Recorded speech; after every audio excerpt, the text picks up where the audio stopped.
جب کریم آقا صلی اللہ تعالی علیہ وسلم نے ان کے کلمات سنے، اللہ کے رسول نے ارشاد فرمایا پریشان ہونے کی ضرورت نہیں ہے، یہ زید ہے، زید کہیں گیا نہیں ہے، زید یہی ہے۔ زید اگر آپ کے ساتھ جانا چاہے تو پھر محمد کی رحمت یہ گوارا نہیں کرتی کہ آپ سے مال و دولت لیا جائے، پھر زید کو بغیر عوض کی آپ کے حوالے کر دوں گا، بدلے میں کچھ بھی نہیں دوں گا۔ اور اگر زید نہ جانا چاہے، رسول اللہ کے الفاظ فرمایا اگر زید نہ جانا چاہے تو پھر کملی والے ایسے شخص کو تمہارے حوالے نہیں کر سکتا جو آپ کے ساتھ جانا ہی نہیں چاہتا، میں پھر آپ کے حوالے اس کو کیوں کروں؟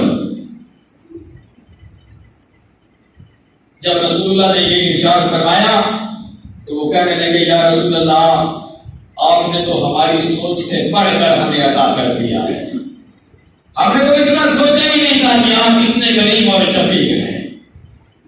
اللہ کے پیغمبر نے زید کو بلایا، حضرت زید نبوت کی بارگاہ میں حاضر ہوئے، یا رسول اللہ حکم فرمائیے۔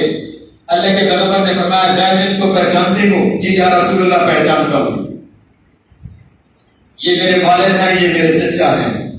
فرمایا زید بھی تجھے لینے کے لیے آئے ہیں، ان کے ساتھ جانا چاہتے ہو؟ تو زید کے الفاظ آج بھی کتابوں میں موجود ہیں۔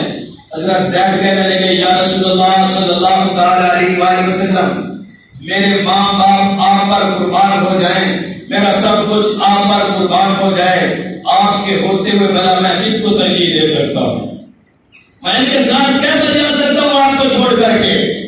یہاں پر ایک اور بات یاد ہے، سبحان اللہ سبحان اللہ۔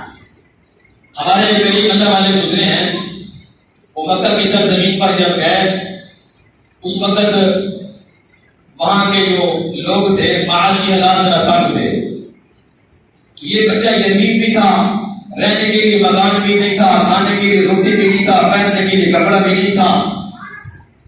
تو وہ بزرگ فرماتے ہیں کہ جب ہم وہاں حج کے لیے گئے، عمرہ کے لیے گئے، مکہ کی زیارت کے لیے گئے، تو یہ جو بچہ تھا وہاں اکیلا تھا، یتیم تھا، کوئی بھی نہیں تھا اس کا، تو یہ ہمارے خیمے میں آ جایا کرتا تھا، ہم پھر اسے کھانا بھی دیتے تھے، پانی بھی دیتے تھے، پہننے کے لیے کپڑا بھی دیتے تھے، تو یہ ہمارے ساتھ کافی منحوس ہو گیا، آنے جانے لگ گیا، یہاں تک کہ فرما بردار بن گیا۔ پھر جب ہم مکہ سے واپس آنے لگے، ہمارے جانے کا وقت قریب آ گیا، تو ہم نے اسے کہا کیا ہمارے ساتھ جانے کے لیے تیار ہے؟ تو یہ کہنے لگا میں جانے کے لیے تیار ہوں۔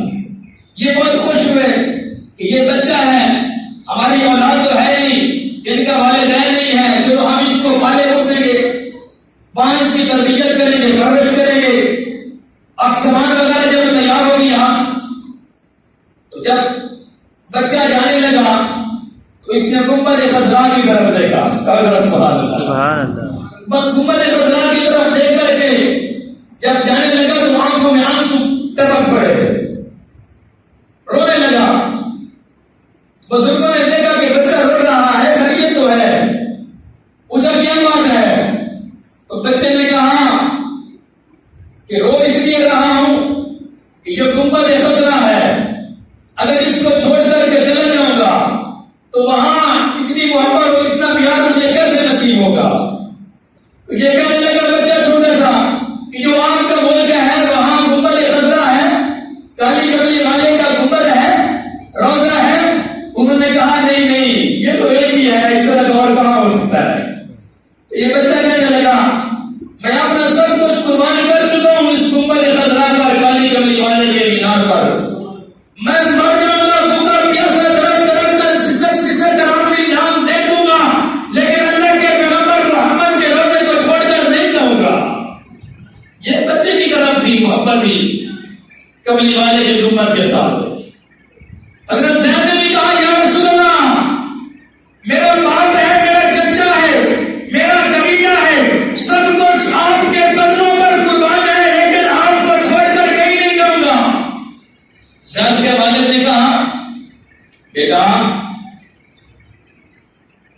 آزادی کے ہوتے ہوئے آپ غلامی کو ترجیح دے رہے ہیں، یہ کہاں کا انصاف ہے؟ حضرت زید نے کہا میں ایسی آزادی کے لیے ایسی غلامی کو ترجیح دیتا ہوں. رسول اللہ کو جو مجھے پیار ملا ہے، جو شفقت ملی ہے، میں سب کچھ اللہ کے پیغمبر کے قدموں پر قربان کرنا چاہتا ہوں. رسول اللہ کے اوپر میرا سب کچھ قربان ہے، لیکن رسول اللہ کو چھوڑ کر جانے کے لیے میں تیار نہیں ہوں. اللہ کے پیغمبر نے بھی ارشاد فرمایا لا یؤمن احدکم حتی یکون احب الیہ من والدہ وولدہ والناس اجمعین. اس وقت تک کوئی کامل مسلمان ایمان والا نہیں ہو سکتا جب تک وہ اپنی جان سے، اپنے والدین سے، اپنی اولاد سے اور تمام انسانوں سے بڑھ کر اس سے محبت نہیں کر لیتا. وہ کامل ایمان والا نہیں ہے. یہ اپنی طرف سے بات نہیں کر رہا، حدیث سنا رہا ہوں. لا یؤمن احدکم حتی یکون احب الیہ من والدہ وولدہ والناس اجمعین. اپنے والدین سے، اپنی اولاد سے، تمام انسانوں سے بڑھ کر کے اگر مجھ سے محبت نہیں ہے تو وہ کامل ایمان والا نہیں ہے.